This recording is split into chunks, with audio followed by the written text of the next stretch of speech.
पूर्वीचा तमाशा आणि आत्ताचा तमाशा याच्यात खूप मोठा बदल झालेला आहे.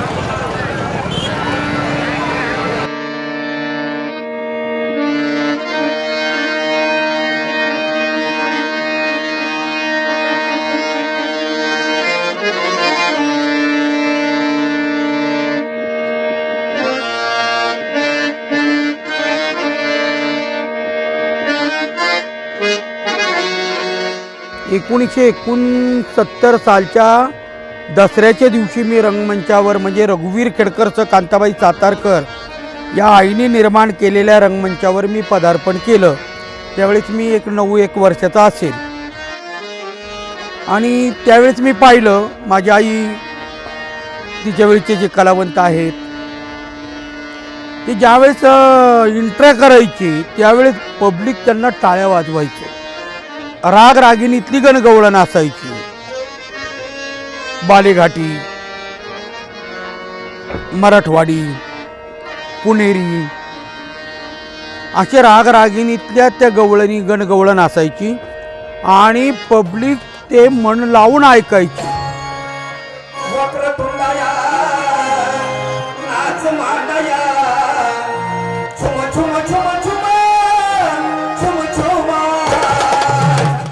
लोकांना गणगवळण खूप आवडायची. त्याच्यातलं तर मावशीचं काम करणारा जो सोंगाडे असायचा.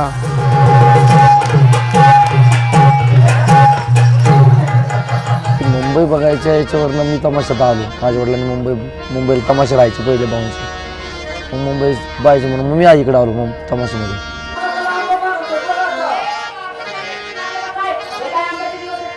नाही मी पुरुष असून बाईचं काम करतो पण मला त्याच्यामध्ये लय मोठा अभिमान आहे. हे मावशीचं काम, कॉमेडी काम माझ्या वडिलांनी मला ज्यावेळेस कार्यक्रम संपतो त्या टायमाला लोक एवढा कौतुक करतात कामाचं. त्याच्यामुळे बाईचं काम करतो म्हणून मला काय त्याचा अपमान काय वाटत नाही. पण लोक भरपूर कौतुक करतात आणि मला मावशीचं काम करायला पहिल्यापासून आवडायचं आणि अजून पण लय आवडतं मावशीचं काम.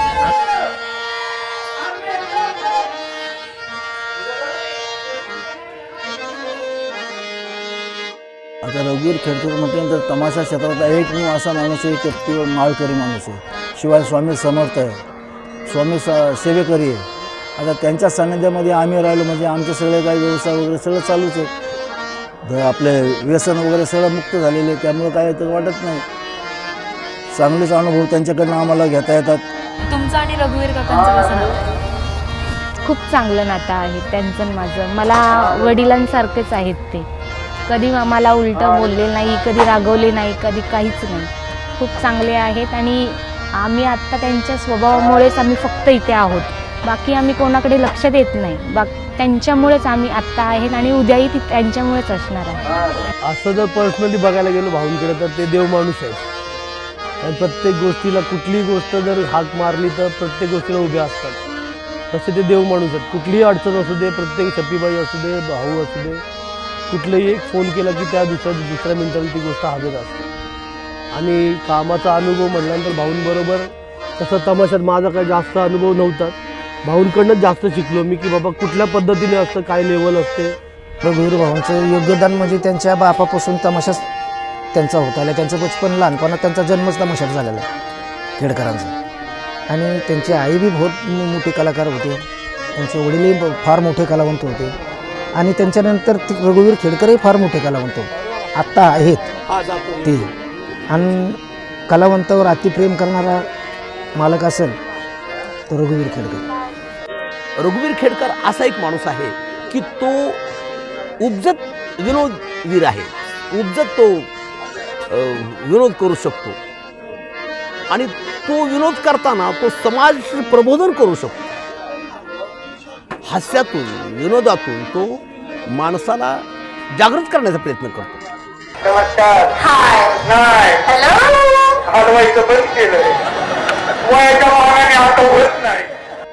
की इथं थोडंसं नाविलाजानं का होणार, परंतु असेल त्याचा थोडासा तर रंग द्यावाच लागतो, कारण बस त्याशिवाय हसणार नाही.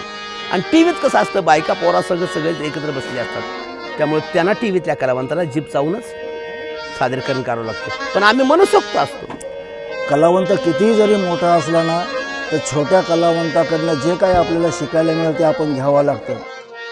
या 40 वर्षांच्या तपश्चर्यात तुम्हाला कधी बॉलिवूडने किंवा मग चंदेरी पडद्याने सुनावलं नाही? हो, मला 86 साली चल रे लक्षा मुंबईला या चित्रपटाची ऑफर आली होती. पुन्हा माझ्यावर एक चित्रपट झाला, म्हणजे पूर्ण माझंच घेऊन करणार होते डॉक्टर जब्बार पटेल. तर त्यांनी मला 1.5 वर्षाची मागणी केली, पण त्यावेळेस मी टॉप मस्तला होतो तमाशात, पब्लिकच्या टाळ्या शिट्ट्या कानात होत्या, त्यामुळं मी त्यांची मागणी पुरी करू शकलो नाही. कारण एक होता इदू शेख, हा पिक्चर माझ्यावर ते करणार होते आणि त्या पिक्चरचं त्यावेळेचं नाव होतं एक होता सोंगाड्या, परंतु मी उपलब्ध न झाल्यामुळे त्यांनी पिक्चरचं नाव बदललं आणि एक होता इदू शेख असं त्या पिक्चरचं नाव केलं.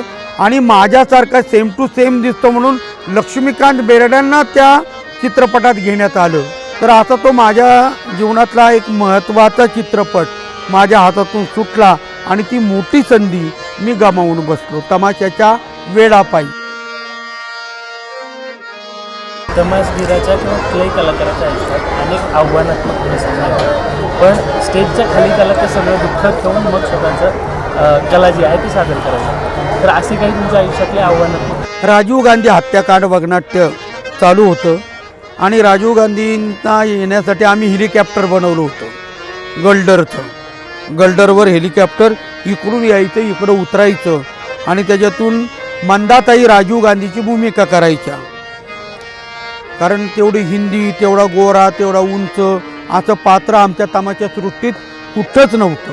म्हणून मंदाताईंनी ते आव्हान स्वीकारलं आणि ती भूमिका मंदाताईंनी केली राजीव गांधीची. तर ते राजीव गांधींच्या स्फोटाचे जे स्फोटकं वापरले होते त्याचा शॉर्ट सर्किटमुळे स्फोट झाला आणि त्याच्यात माझा भाचा, तो आता जो करोनात वारला, तो त्याच्यात घावला. आणि एक जुने कलावंत होते वामनराव लोहगावकर, ते दोघंजणं घावले. तर वामनराव जागेवर गेले आणि बबलू काही दिवसानंतर नीट झाला. परंतु तो एक माझ्या जीवनातला वाईट प्रसंग. अजून दुसरं एक दुःख, माझ्या बायकोला ट्यूमर झाला होता आणि मी रंगमंचावर काम करत होतो आणि शेवटच्या घटकात ती मोदत होती केमला, पुण्याला. आणि मी तर रंगमंचावर 5-6 हजार प्रेक्षक जमलेलं. मग मला आईने मला मागं बोलवलं आणि मला सांगितलं, बा तुझ्या मंडळीचं असं झालेलं आहे. परंतु ही जी लोक आली ते आपलं दुःख ऐकायला आलेले नाहीत, तर यांचं मनोरंजन करण मग आपण गाड्या भरून घरी जाऊ. पैशाची अपेक्षा नसते, टाळ्या शिट्ट्याची अपेक्षा असते. आणि त्या टाळ्या शिट्ट्यातून काय 2 रुपये मिळतील ना, त्याचा तो फक्त आज खाल्लं ना त्यानं, उद्या नसलं हाय का नाही याची पर्वा करत नाही कधी कलावंत. आम्ही जुन्या कलावंतांनी हे आत्तापर्यंत जोपासण्याचा किंवा सांभाळण्याचा प्रयत्न केला आहे. उद्या कुठले कलावंत तयारच होणार नाहीत, कारण या क्षेत्राकडं माणसं नवीन तयार होण्यासाठी येत नाही. म्हणजे चांगल्या नजरेतून असं तमाशा कलावंताला किंवा तमाशा नाचणार निभायला असं कुणीच पाहत नाही. थोडं मला रडले कलावंत मेले गेले सगळं पार. काही जण तर आजचा घुसून घरात मेले, पण तुम्ही त्यांच्याकडे लक्ष कुणीच दिलं नाही. नुसतं आता अभ्यासच करून त्याच्यावर काय, आता शेवट आला ना, आता अभ्यास करून काय, आमच्या कलेचाच शेवट आला.